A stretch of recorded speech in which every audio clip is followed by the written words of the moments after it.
Isso, obviamente, há muitos outros fatores envolvidos, mas hoje não há tantos fatores envolvidos. Hoje nada nos impede de pensar no conhecimento científico de outra área o que enriqueça a nossa. Nada, por exemplo, por que na exposição que eu fiz das ciências sociais, eu devo ter soado a vocês um pouco mais crítico em relação à ciência política do que as outras? Porque eu acho que a ciência política padece efetivamente de uma crença, às vezes, desmedida nos benefícios da modernidade. Eu acho que a ciência política, às vezes, não percebe que isso que eu andei tratando, a positividade que está presente no subrelato, a positividade que está presente nas resistências, que tudo isso pode ser algo a ser considerado, e não simplesmente a ser passado por cima. Eu levo um susto cada vez que vejo um projeto de reforma política. Por exemplo, sim, parece que o Brasil tem um problema de corrupção que está muito vinculada ao financiamento das campanhas, que por sua vez está vinculado ao nosso voto em lista aberta nas eleições. Daí duas propostas. Basicamente Tucana, voto distrital. Basicamente PT e PFL, por espantosa que seja a aliança, lista fechada. Bom, talvez tenham razão. Talvez só de um desses jeitos que a gente acabe com a corrupção. Agora, eu sou fã da lista aberta. Eu gosto de votar em lista aberta. Eu gosto de poder escolher o candidato a deputado. Sabe, eu gosto. Sabe, é um gosto pessoal, talvez, mas eu creio que muita gente tem esse gosto pessoal. Então, isso não é uma coisa que se varre simplesmente com uma demonstração silogística de que o voto em um nome acaba trazendo, fazendo que cada um faça a campanha por si, desagrega os partidos, torna as campanhas muito caras, etc. Tudo isso pode ser verdade, mas, vamos dizer, o Brasil desenvolveu uma tradição, pelo menos desde o começo, desde a Constituinte de 46, desde 45, pelo menos nós desenvolvemos uma tradição assim. Isso não é algo que você destrói simplesmente. Então, acho que existe uma importância nessa consideração ou da perspectiva alheia, ou do outro lado, por assim dizer, mas sobretudo o que está acontecendo nas outras áreas científicas. Quer dizer, o que as outras áreas científicas fazem? Então, minha sugestão seria um pouco a de pensarmos os conflitos nas ciências e as diferenças entre as ciências, como pensamos as diferenças entre as escolas artísticas, literárias e filosóficas, que todas elas convivem. Certamente nenhum nefrologista pensa em refutar, vamos dizer, em acabar com a pesquisa de coração. Certamente não. São áreas que existem, tratam. Agora, pode ser que haja pontos de partida diferentes. O último, e que vale a pena esclarecer. O último ponto diz respeito à história das ciências e, sobretudo, ao que ao longo da história das ciências foi sendo largado. A história das ciências é uma coisa muito, muito complicada. Que uma coisa nós fazemos a história da ciência mais conhecida. Então, sabermos o que é muito importante, acho que, por exemplo, isso que eu comentei sobre o papel da geometria no século XVI, XVII é algo fundamental, não tem como fugir disso. Acho que quem tem conhecimento quem pratica ciência tem que conhecer isso, tem que conhecer também um pouco, acredito eu, do trabalho da Frances Yates sobre alquimia, porque foge um pouco do senso comum que diz alquimia é supressão, química é ciência. Mostra que a alquimia é mãe da ideia moderna de uma ciência eficaz, que intervenha sobre o mundo. Mas existe também a questão dos erros. E existe a questão dos descartes, que são duas questões complicadas. Existem erros que às vezes foram muito promissores pelos seus resultados. E existe o caso mais delicado, que são as vias que não foram trilhadas. Quantas bifurcações não ocorreram em que os cientistas, de qualquer área que seja, escolheram um caminho que foi mais promissor, e quem nos garante que o caminho deixado de lado não teria sido rico?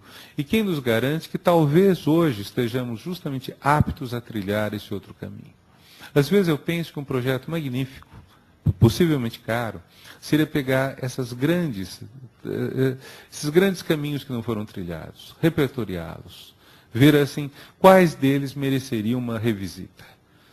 Evidentemente, muitos podem ser revisitados, fecha-se, talvez se reabra daqui a algumas décadas, em outra época, mas talvez haja descobertas ou coisas muito importantes que foram deixadas de lado. E isso poderia ser um trabalho importante de pesquisa nas ciências. Quais são as pistas que não foram seguidas? Quais são as sugestões que, por qualquer razão que seja, não deram certo. Até porque, ao longo das últimas décadas, o dinheiro passou a ser extremamente determinante na questão das escolhas de pesquisa. Então, muitas vezes, uma linha não foi trilhada, não porque ela não fosse boa, mas simplesmente porque ela não conseguiu o financiamento. Vejam as invenções. Vejam, por exemplo, nosso Santos Dumont, assim que faz o primeiro voo livre, testemunhado em avião. Depois vieram os americanos e disseram que 3 anos antes, sem ninguém ver, eles tinham feito um voo lançado por catapulta. E em alguns países do mundo, mais atrasados, acreditam que foram eles realmente que inventaram. É como aquela história dos russos, que tinham inventor para tudo. Né? Tinha um Pavlov, tinha um Ortopov, tinham inventado tudo. Né? Então os americanos também têm isso. Então, agora, o que é a falha de Santos Dumont? Ele nunca quis comercializar.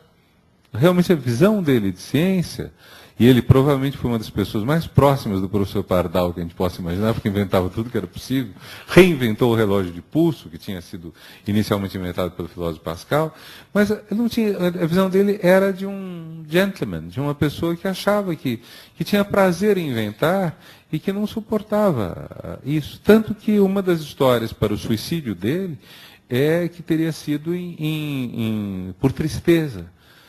No Guarujá, né, em 30 de julho de 1932, por tristeza de ver que sua invenção estava sendo utilizada para que brasileiros matassem brasileiros.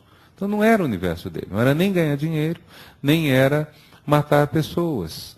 E, no entanto, hoje, as invenções que prosperam são as que têm um desses dois objetivos, ganhar dinheiro e matar pessoas. Então, a guerra, o complexo industrial militar, né?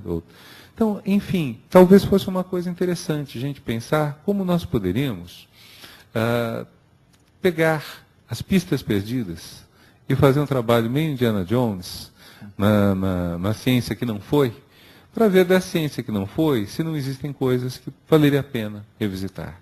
E acho que, enfim, é isso que eu queria.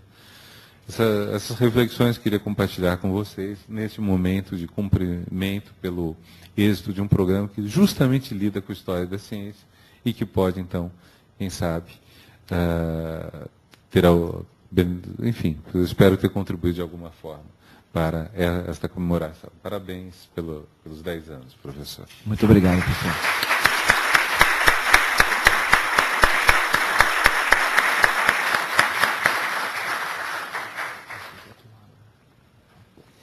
Como nós temos ainda, em primeiro lugar, gostaria de agradecer a brilhante conferência do professor Renato Giannini, sem dúvida nenhuma, extremamente inquietante, né?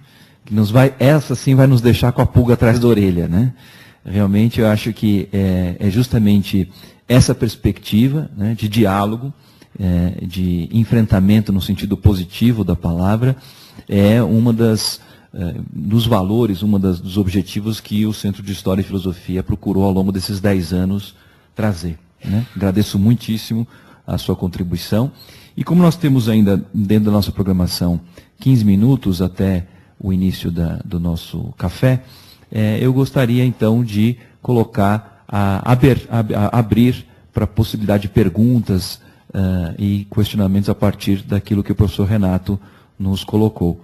E aí, Yuri, temos aí o microfone sem fio, caso alguém...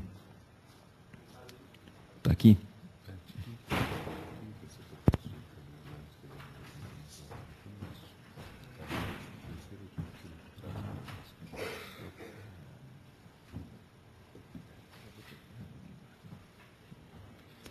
Então, se alguém quiser, Jair, por favor.